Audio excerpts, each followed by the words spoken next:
Kaleshwaram project నిర్మాణంలో జరిగిన అక్రమాలపై విచారణ చేపడతామన్నారు మంత్రి శ్రీధర్ బాబు. మేడిగడ్డ అన్నారం లోపాలపై దర్యాప్తు చేస్తామని సీఎం రేవంత్ రెడ్డి అసెంబ్లీలో చెప్పారని గుర్తు చేశారు. ప్రజల ఆకాంక్షలను అమలు చేయడంలో బీఆర్ఎస్ విఫలమైందన్నారు. ప్రజలు కోరుకున్న మార్పును అన్ని రంగాల్లో చూపిస్తామన్నారు. మంత్రి హోదాలో తొలిసారిగా మంత్రి నియోజకవర్గం వెళ్తున్న శ్రీధర్ బాబుకు కరీంనగర్ బైపాస్లో పార్టీ శ్రేణులు ఘన స్వాగతం పలికారు. మంత్రిని శాలువాలతో సత్కరించారు కాంగ్రెస్ నాయకులు.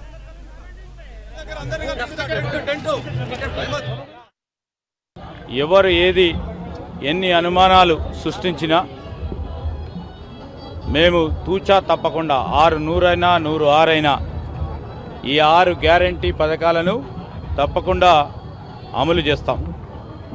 ఇప్పటికే 2 గ్యారంటీ పథకాలను అమల్లోకి తీసుకొచ్చాం. యావత్ మహిళా సోదరిమణులందరూ కూడా చాలా సంతోషంగా ఉన్నారు. ఈరోజు మీరు మార్పు రావాలి, మార్పు కోరుకున్నారు. ఆ మార్పును తప్పకుండా చూపెడతాం.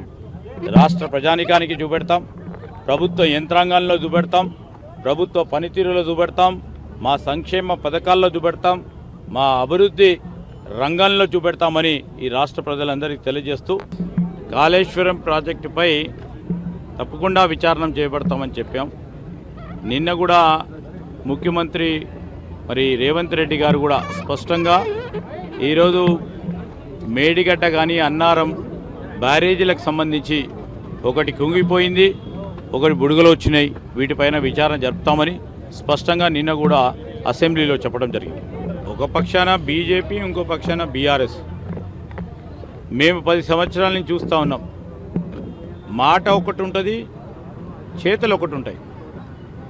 సో వారిపైన ప్రజలకు నమ్మకం లేదు. ఎందుకంటే రేపు రాబోయే పార్లమెంట్ ఎన్నికల్లో బీజేపీ పార్టీ వారు మళ్ళా రాజకీయ అంశాన్ని ముందుకు పెట్టి